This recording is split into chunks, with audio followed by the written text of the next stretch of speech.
അസ്സലാമു അലൈക്കും. നല്ല സ്പൈസി ആയിട്ടുള്ള നാടൻ മിക്സർ നമുക്ക് വീട്ടിൽ തന്നെ റെഡിയാക്കാം. നല്ല കടയിൽ നിന്ന് കിട്ടുന്ന അതേ ടേസ്റ്റ്, അതിലും കൂടുതലായിട്ടുള്ള ടേസ്റ്റിലും നല്ല ഹെൽത്തിയുമായിട്ടുള്ള നല്ല നാടൻ മിക്സർ എങ്ങനെ റെഡിയാക്കണമെന്ന് നോക്കാം. നമുക്ക് പിന്നെ നല്ല ഈസിയാണ് ഇത് ഉണ്ടാക്കാൻ, ഒരു പാടുമില്ല, നല്ല എളുപ്പത്തിൽ തന്നെ ഉണ്ടാക്കാവുന്നേ ഉള്ളൂ. അപ്പോൾ ഈ പിന്നെ മിക്സർ ഉണ്ടാക്കാനായിട്ട് നമുക്ക് വീഡിയോയിലോട്ട് കിടക്കാം. ഇത് എങ്ങനെ ഉണ്ടാക്കണമെന്ന് നോക്കാം. അപ്പോൾ ഈ മിക്സർ ഉണ്ടാക്കാൻ വേണ്ടിയിട്ട് പിന്നെ നമുക്ക് വേണ്ടത് കടലപ്പൊടിയും അരിപ്പൊടിയും വേണം. അപ്പോൾ ഞാൻ ഒരു ഗ്ലാസ് അരിപ്പൊടി എടുത്തിട്ടുണ്ട്. ഇത് ഈ സ്റ്റീലും ഗ്ലാസ്സിന് ഒരു ഗ്ലാസ് അരിപ്പൊടിയാണ് ഞാൻ എടുത്തിട്ടുള്ളത്, ഇതുപോലത്തെ സ്റ്റീലും ഗ്ലാസ്സിന്. അപ്പോൾ ഈ ഗ്ലാസ്സിൽ തന്നെ 2 ഗ്ലാസ് കടലപ്പൊടിയും എടുക്കുക. അപ്പോൾ 2 ഗ്ലാസ് കടലപ്പൊടിയും 1 ഗ്ലാസ് അരിപ്പൊടിയും എടുത്തിട്ട് ഒരു ബൗളിലേക്ക് ഞാൻ ഇട്ട് കൊടുത്തിട്ടുണ്ട്. ഇനി ഇതിലേക്ക് നമുക്ക് പിന്നെ കായപ്പൊടിയാണ് വേണ്ടത്. നമ്മൾ കായപ്പൊടി ഉണ്ടല്ലോ, സാമ്പാർ കായത്തിൻ്റെ പൊടിയുണ്ട്, പൊടി കിട്ടും, അത് ഒരു 1/4 ടീസ്പൂൺ ഇട്ട് പിന്നെ ആവശ്യത്തിനുള്ള ഉപ്പ് ചേർത്തി കൊടുത്ത് പിന്നെ ഒരു 3/4 ടീസ്പൂൺ കാശ്മീരി മുളക് പൊടിയും പിന്നെ നല്ല എരിവുള്ള മുളക് പൊടിയും ഒരു 3/4 ടീസ്പൂൺ ഇട്ട് കൊടുക്കുന്നുണ്ട്. പിന്നെ ഒരു 1/4 ടീസ്പൂൺ മഞ്ഞൾപ്പൊടിയും, എരിവുള്ള പൊടി ഒരു 3/4 ടീസ്പൂൺ ഇട്ട് കൊടുത്തിട്ട് പിന്നെ നല്ല ഒന്ന് മിക്സ് ചെയ്യുക. ഇത് നല്ല മിക്സ് ചെയ്ത് കൊടുത്തിട്ട് പിന്നെ നമുക്ക് ആവശ്യത്തിന് വെള്ളം ചേർത്തിട്ട് നല്ല കുഴച്ചെടുക്കുകയാണ് ഇത് ചെയ്യേണ്ടത്. നമ്മൾ പിന്നെ ചപ്പാത്തിക്കൊക്കെ മാവ് കുഴക്കണ പോലെ തന്നെ ഇനി നല്ലൊന്ന് കുഴച്ചെടുക്കുക. വെള്ളം കൂടി പോവാതെ നല്ല സ്മൂത്തായിട്ട് തന്നെ കുഴച്ചെടുക്കുക. ആവശ്യത്തിനുള്ള വെള്ളം ചേർത്ത് കുറേശ്ശെ വെള്ളം, പച്ചവെള്ളം തന്നെ ചേർത്തിട്ടാണ് പിന്നെ കുഴച്ചെടുക്കുന്നത്. ചുടുവെള്ളമൊന്നും വേണ്ട, സാധാ പച്ചവെള്ളം ചേർത്തിട്ട് കുഴക്കാനൊക്കെ നല്ല ഈസിയാണ്. നല്ല എളുപ്പത്തിൽ തന്നെ നമുക്ക് കുഴച്ചെടുക്കാനൊക്കെ പറ്റും. അങ്ങനെ കുറേശ്ശെ വെള്ളം ചേർത്തിട്ട് ആവശ്യത്തിനുള്ള വെള്ളം, 1 കപ്പ് വെള്ളം ഇതിലേക്ക് ആവശ്യം ഉണ്ടായിരിക്കും. ഇപ്പോൾ 1 ഗ്ലാസ് വെള്ളം, 3 ഗ്ലാസ് അല്ലേ, 1 ഗ്ലാസ് അരിപ്പൊടിയും 2 ഗ്ലാസ് കടലപ്പൊടിയും നമ്മൾ എടുക്കുക. അപ്പോൾ 1 ഗ്ലാസ് വെള്ളമൊക്കെ ഇതിലേക്ക് ആവശ്യമായിട്ട് വരും. നമ്മൾ കുറേശ്ശെ ചേർത്തിട്ട് നമ്മൾ ആവശ്യത്തിനനുസരിച്ച് വെള്ളം, പിന്നെ പൊടിയുടെ ചില പൊടികൾക്ക് കൂടുതൽ വെള്ളം ആവശ്യം ഉണ്ടാവില്ല, അതിനനുസരിച്ചൊക്കെ വെള്ളം കൂടിയും കുറഞ്ഞൊക്കെ ഇരിക്കും കേട്ടോ. അങ്ങനെ ഇത് നല്ല ഇങ്ങനെ കുഴച്ചെടുത്തിട്ട് ഇതുപോലെ ഒരു മാവ്, നമ്മൾ ചപ്പാത്തിക്കൊക്കെ മാവ് കുഴക്കണ പോലെ അങ്ങനെ കുഴച്ച് കൊടുക്കുക. അതിന് ശേഷം ഞാനൊരു സ്പൂൺ ഓയിൽ, നമ്മൾ പിന്നെ മിക്സർ ഉണ്ടാക്കാൻ വേണ്ടി ഉപയോഗിക്കുന്ന ഓയിൽ തന്നെ, അതിന് 1 സ്പൂൺ ഓയിൽ എടുത്തിട്ട് അതിലേക്ക് പിന്നെ ചേർത്തിട്ടുണ്ട് കേട്ടോ. ഒന്നും കൂടി നല്ലൊന്ന് കുഴച്ചെടുക്കുക. നല്ല സ്മൂത്തായിട്ട് തന്നെ ഞാൻ കുഴച്ചെടുത്തിട്ടുണ്ട്. പിന്നെ ഇതുപോലെ കുഴച്ചെടുത്തിട്ട് ഇതൊന്ന് മാറ്റി വെക്കുക. അപ്പോൾ മാവ് റെഡിയായി, കണ്ടോ, നല്ല സ്മൂത്താണ്. ഇനി നമുക്ക് ഇതിലേക്ക് ബൂന്തിക്കുള്ള പിന്നെ ബാറ്റർ റെഡിയാക്കാം. അതിന് വേണ്ടി ഞാൻ 1/2 ഗ്ലാസ് ഗോതമ്പ് പൊടിയും പിന്നെ നുള്ള് കായപ്പൊടിയും പിന്നെ 2 സ്പൂൺ അരിപ്പൊടിയും ആവശ്യത്തിനുള്ള ഉപ്പും ചേർക്കുക. പിന്നെ മഞ്ഞൾപ്പൊടി, ഒരു നുള്ളു മഞ്ഞൾപ്പൊടി, പിന്നെ അതേപോലെ 1/2 സ്പൂൺ മുളക് പൊടി, പിന്നെ എല്ലാം ചേർത്തിട്ട് പിന്നെ കുറച്ച് വെള്ളം ഒഴിച്ചിട്ട് പിന്നെ മാവ് റെഡിയാക്കാം. ഒന്ന് മിക്സ് ചെയ്ത് കൊടുക്കാം.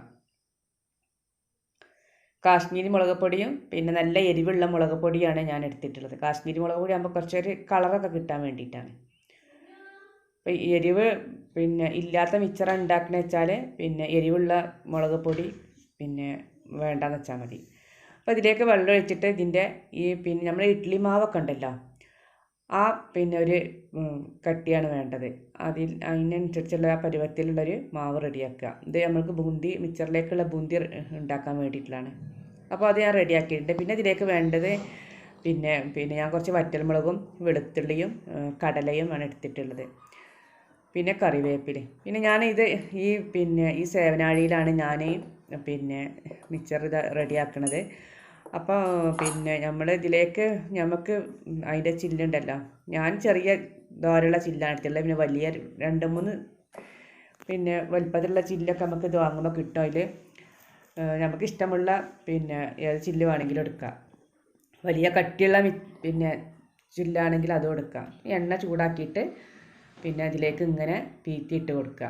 നല്ല ഈസിയാണ്, ഇത് നല്ല ബലം പ്രയോഗിക്കൊന്നും വേണ്ട, വേഗം ആയിട്ട് തന്നെ ഇതിലേക്ക് പിന്നെ പീത്താനായിട്ട് നമുക്ക് പറ്റും. അപ്പോൾ ഇത് ഈ വെളിച്ചെണ്ണയിൽ കിടന്നിട്ട് പിന്നെ ഒന്ന് ക്രിസ്പി ആയതിന് ശേഷം നമുക്ക് കോരിയെടുക്കാം.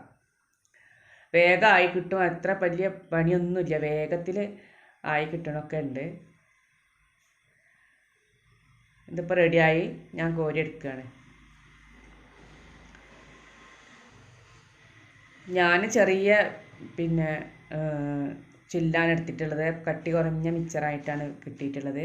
അപ്പം നിങ്ങൾക്ക് വലിയത് വേണമെന്നുണ്ടെങ്കിൽ ഇതികാട്ടി പിന്നെ വലിയ ദോരൊക്കെ ഉള്ള പിന്നെ ചില്ലുണ്ടാവുമല്ലോ, അതിട്ടാൽ മതി. അപ്പം ഞാൻ ഇത് മുഴുവനായിട്ടിങ്ങനെ പിന്നെ ഇതിൽ ഉണ്ടാക്കിയെടുക്കുകയാണ്.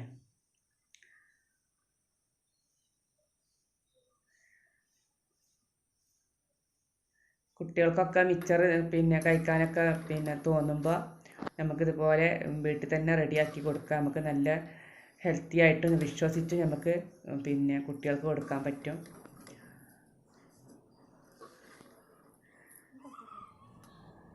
അങ്ങനെ ഞാൻ ഇതെല്ലാം ഇങ്ങനെ പിന്നെ മുഴുവനായിട്ട് റെഡിയാക്കി എടുക്കുകയാണ്.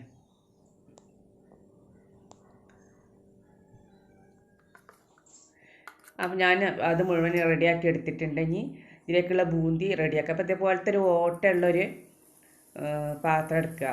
പിന്നെ ഓട്ടമുള്ള ഇതേപോലത്തെ പാത്രം, അല്ലെങ്കിൽ നമ്മൾ പിന്നെ അപ്പക്കോരിയൊക്കെ അല്ലേ, ഇതേപോലെ കോരി അതിൻ്റെ കൂടെ ഒഴിച്ചു കൊടുത്താലും മതി. എന്നിട്ട് ഇങ്ങനെ ഇതിൻ്റെ എണ്ണയിലേക്ക് പിന്നെ ബൂന്തിയായിട്ട് ഇങ്ങനെ വീണ് ഇതൊന്ന് ക്രിസ്പി ആയതിന് ശേഷം കോരിയെടുത്താൽ മതി. ഒന്നെടുത്ത് നോക്കി ക്രിസ്പി ആയിക്കണമെന്ന് നോക്കിയിട്ട് നമുക്ക് ഇതുപോലെ പിന്നെ കോരി മാറ്റാം. ഇപ്പോൾ റെഡി ആയിട്ടുണ്ട്, അപ്പോൾ ഞാനത് കോരി മാറ്റുകയാണ്.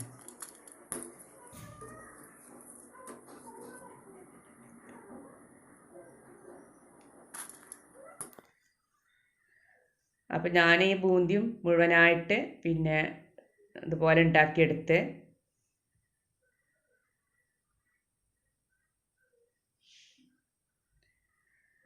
ഞാൻ മുഴുവനായിട്ട് പിന്നെ ഉണ്ടാക്കിയെടുത്തത് ഞാൻ കോരി മാറ്റി. ഇനി നമുക്ക് ഈ ഓയിൽ തന്നെ പിന്നെ കടല ഉണ്ടല്ലോ, നമ്മൾ എടുത്ത് വെച്ച ആ കടല ഈ ഓയിൽ തന്നെ പിന്നെ നല്ലൊന്ന് പിന്നെ വറുത്ത് കോരാം. ഇപ്പോൾ ഞാൻ ഈ കടല മാത്രം ഈ മിക്സറിലേക്ക് ഞാൻ എടുത്തിട്ടുള്ളൂ. ഇനിയിപ്പോൾ നിങ്ങൾ ഉണ്ടാക്കുമ്പോൾ പൊട്ടുകടല അതുപോലെ പട്ടാണി പിന്നെ ഇങ്ങനത്തതൊക്കെ ഇടണമെന്നുണ്ടെങ്കിൽ അതും ഇതുപോലെ ഈ ചൂടായ ഓയിലിട്ടിട്ട് പിന്നെ വറുത്ത് കോരിയാൽ മതി. മമ്പയർ ഒക്കെ ഇടാൻ പറ്റും. പിന്നെ അത് ഞാൻ കുറച്ച് കോരിഞ്ഞ് കുറച്ച് കറിവേപ്പില ഇതേപോലെ ആ ഓയിൽ തന്നെ ഈ കറിവേപ്പില ഒന്നിട്ടിട്ട് വേഗം ഒന്ന് പിന്നെ കോരിയെടുക്കുന്നു. കറിവേപ്പില ഒന്ന് പിന്നെ അധികം ഒന്നും എടുക്കേണ്ട ആവശ്യമില്ല, വേഗം എടുത്ത് മാറ്റാം. ആ ഓയിലേക്ക് നമ്മൾ വെളുത്തുള്ളി ഒന്ന് ചതച്ചിട്ടാണ് ഇട്ട് കൊടുത്തിട്ടുള്ളത്. ആ വെളുത്തുള്ളി ഇട്ട് കൊടുത്ത് പിന്നെ ഈ വറ്റൽമുളക് ഒന്ന് മുറിച്ചിട്ട് അതും ഇട്ട് കൊടുക്കുകയാണ്. എന്നിട്ടൊന്ന് വറ്റൽമുളകൊക്കെ ഒന്ന് മൂത്ത് വരുമ്പോൾ അതും അധികം കരിയണ്ട വരുമ്പോഴത്തേക്ക് വേഗം എടുത്ത് മാറ്റാം. ചൂടായ എണ്ണയിലേക്ക് ഇട്ടാലും അപ്പോൾ വേഗമായി കിട്ടും. അപ്പോൾ നമ്മൾ മിക്സറൊക്കെ പിന്നെ എല്ലതും വറുത്ത് എല്ലാം കൊരിഞ്ഞ് നമുക്കിതൊന്ന് വേറെ പാത്രത്തിലിട്ടിട്ട് ഒന്ന് മിക്സ് ചെയ്തെടുക്കണം. അപ്പോൾ ഞാൻ ബൂന്തിയാണ് ഇപ്പോൾ ഇതിട്ട് കൊടുത്തത്. മിക്സർ പിന്നെ കടല ഇതെല്ലാം കൂടെ ഒരു വലിയൊരു പാത്രത്തിലേക്ക് ഇട്ട് കൊടുക്കുകയാണ്. ഇനി നമ്മൾ വറുത്ത് കോരിയ മുളക്, കറിവേപ്പില, വെളുത്തുള്ളി ഒക്കെ ഇട്ട് കൊടുത്ത് ഇനി ഇതിലേക്ക് പിന്നെ ഒരു 1/4 ടീസ്പൂൺ കായപ്പൊടിയാണിത്. കായപ്പൊടിയും പിന്നെ കുറച്ച് മുളക് പൊടിയും, എരിവുള്ള മുളക് പൊടിയാണ് ഞാൻ എടുത്തിട്ടുള്ളത്. ഇനിയിപ്പോൾ മുളക് പൊടി നിങ്ങൾക്ക് എരിവ് വേണ്ടെങ്കിൽ ഈ മുളക് പൊടി ഇടണ്ടെന്ന് വെച്ചാൽ മതി കേട്ടോ. ഞാൻ കുട്ടികൾക്ക് വേണ്ടി വേറെ കുറച്ച് എടുത്ത് മാറ്റി വെച്ചിട്ടുണ്ട്. പിന്നെ കുറച്ച് ഉപ്പും കൂടെ ഇട്ട് കൊടുത്തിട്ട് ഒന്ന് മിക്സ് ചെയ്യാം. അപ്പം ചെറിയ കുട്ടികളൊക്കെ ഉണ്ടെങ്കിൽ അവർക്ക് എരിവുള്ളതൊന്നും ഇഷ്ടമുണ്ടാവില്ലല്ലോ, അപ്പോൾ അവർക്ക് വേണ്ടി എരിവില്ലാത്തൊന്ന് മാറ്റി വെച്ചാൽ മതി. എരിവുള്ളവർക്ക് ഇങ്ങനെ കുറച്ച് മുളക് പൊടിയും കായപ്പൊടിയൊക്കെ ഇട്ടിട്ട് ഒന്ന് മിക്സ് ചെയ്യുമ്പോഴാണ് ഈ മിക്സറിൻ്റെ ടേസ്റ്റ് നമുക്ക് കൂടുതലായിട്ട് കിട്ടുക. അപ്പോൾ ഇതുപോലെ ഒന്ന് കൈ കൊണ്ട് എല്ലാം ഇട്ടതിന് ശേഷം എല്ലാം കൂടെ ഒന്ന് മിക്സ് ചെയ്ത് കൊടുക്കുക.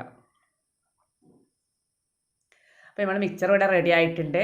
നല്ല സ്പൈസി ടേസ്റ്റിയും ഹെൽത്തിയും ആയിട്ടുള്ള നല്ല മിച്ചർ നമ്മൾ കടയിൽ നിന്ന് വാങ്ങുന്നേക്കാൾ ടേസ്റ്റ് തന്നെ നമുക്ക് ഇത് കിട്ടിയിട്ടുണ്ട്. ഇവിടെ കുട്ടികളൊക്കെ കഴിച്ചിട്ട് പറഞ്ഞ് കടയിൽ നിന്ന് വാങ്ങുന്നതിനെക്കാട്ട് നല്ല ടേസ്റ്റ് ഉണ്ട്, നല്ല മിച്ചറാണെന്ന് പറഞ്ഞ്. അപ്പോൾ അതുപോലെ നിങ്ങളെല്ലാം റെഡിയാക്കി നോക്കുക. നിങ്ങൾക്ക് വീഡിയോ ഇഷ്ടപ്പെടുന്ന ലൈക്ക് ചെയ്യുക, ഷെയർ ചെയ്യുക, കമൻറ്റ് ചെയ്യുക. നിങ്ങളെ ഫ്രണ്ട്സുകൾക്കും ഫാമിലിക്കൊക്കെ ഒന്ന് ഷെയർ ചെയ്ത് കൊടുക്കുക. എൻ്റെ ചാനൽ നിങ്ങൾ ആദ്യമായിട്ട് കാണുകയാണെങ്കിൽ ഒന്ന് സബ്സ്ക്രൈബ് ചെയ്യുക. അതിൻ്റെ തൊട്ടടുത്തുള്ള ബെല്ലൈക്കണൊന്ന് പ്രസ് ചെയ്യുക. അപ്പോൾ നല്ല മഴയാണ് മിച്ചർ ഉണ്ടാക്കുമ്പോൾ കേട്ടോ. അപ്പോൾ കുട്ടികൾ സിറ്റ് ഔട്ടിൽ ഇരുന്നിട്ട് പിന്നെ മഴയത്തേക്ക് നോക്കി ചൂടുള്ള മിച്ചർ കട്ടൻ ചായൻ്റെ കൂടെ കഴിക്കാൻ നല്ല ടേസ്റ്റ് ഉണ്ടെന്ന് പറഞ്ഞ് ഇരിക്കുകയാണ്. ഇനി നമുക്ക് പുതിയൊരു വീഡിയോയുമായിട്ട് ഞാൻ വീണ്ടും വരാം. പിന്നെ അതുവരെ എല്ലാവർക്കും അസ്സലാമു അലൈക്കും ഇൻഷാ അല്ലാഹ്.